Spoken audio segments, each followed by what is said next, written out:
Aksidenti tragjik me 4 viktima në fushë Prez bardhe dëshmi e shoferit të betonierës, harova të ndes bllokazhin.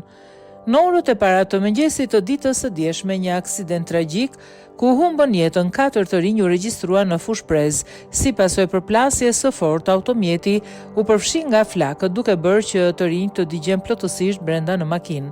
Policia ka kthyer kamerat e sigurisë ku duket se automjeti ku ndodheshin 4 të rinj ka parakaluar 2 kamion që lëviznin në rrugën Vor-Fushkruj dhe më pas ka hyrë sërish në rrugë në sensin e drejtë dhe ka vijuar udhëtimin kur dhe më pas janë përplasur me betonierën e ndaluar.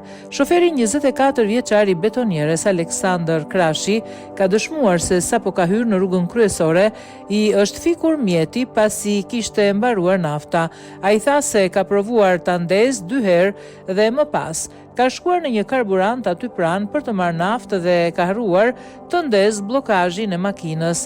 Në dëshminë e parë, shoferi nuk ka treguar të vërtetën dhe ka thënë që ka qenë në lëvizje. Më pas, në dëshminë e dytë, ka dhënë variantin e mësipërm.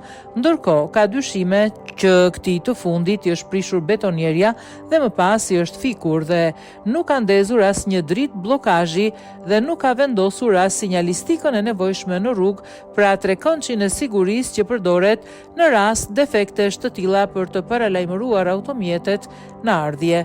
Grupi hetimor dyshon se përplasja ka qenë e fortë për shkak dhe të shpejtësisë së lartë dhe mungesës së fushpamjes së drejtuesit në makinën e aksidentuar. Faktor për mungesën e fushpamjes besohet se ka qenë edhe mungesa e ndriçimit në zonë. Bazuar në ekspertizën e kryer nga grupi hetimor, kur është përplasur me betonierën, mjeti ku ndodheshin 4 të rinj, ka qenë me shpejtësi rreth 140 km/h.